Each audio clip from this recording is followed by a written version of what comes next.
ginagawa mo dito? Sagot ko na to. Umuwi na kayo. Pero napag-utusan kami. Sabihin nyo, wala kayong nadatnan. Mananagot ka kay Ma'am Rowena Falcon. Problema ko na yun. Uy!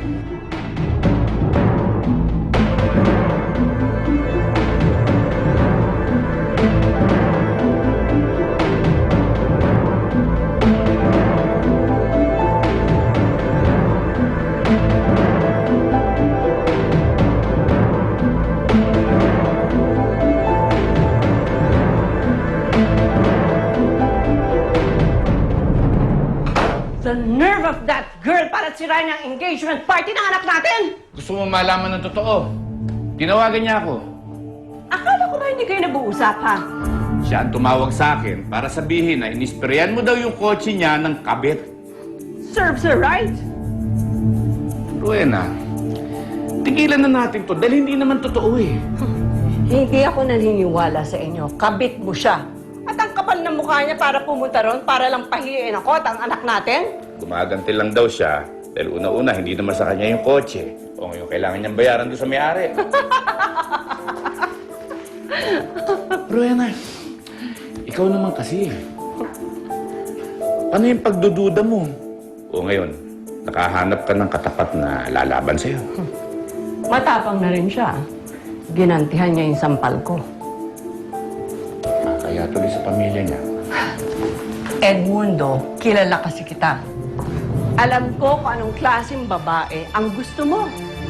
Hindi ganun si Rachel. At paano mo nalaman? Dahil ba sinubukan mo o talagang umayaw siya sa'yo? Ha? Alam mo, sa pagkakataong to, mukhang mapapaniwala niyo akong dalawa. Pero mabuti na rin at nabigyan ko siya ng warning para alam niya kung anong maaari kong nangyari sa kanya kapag itinuloy niya ang kalandian niya sa'yo. Siguro kailangan ko magpadala ng grocery sa pamilya. Huwag na. Lubayan na lang natin sila.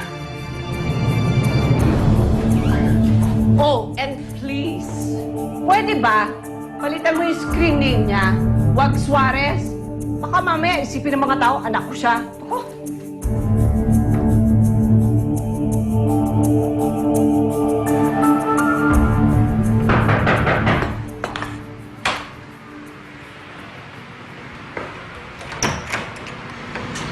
Oh, Levi, masugod ka.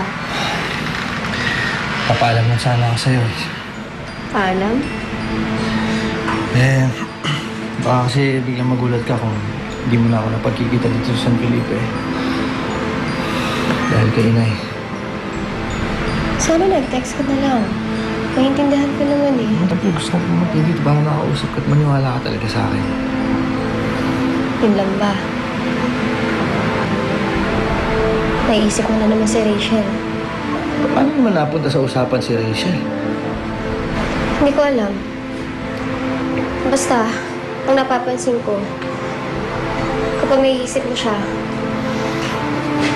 kailangan parati ka makipag-usap sa akin.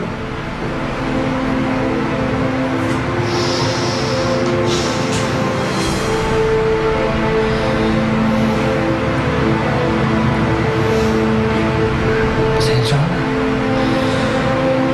Basado mo na pala ako.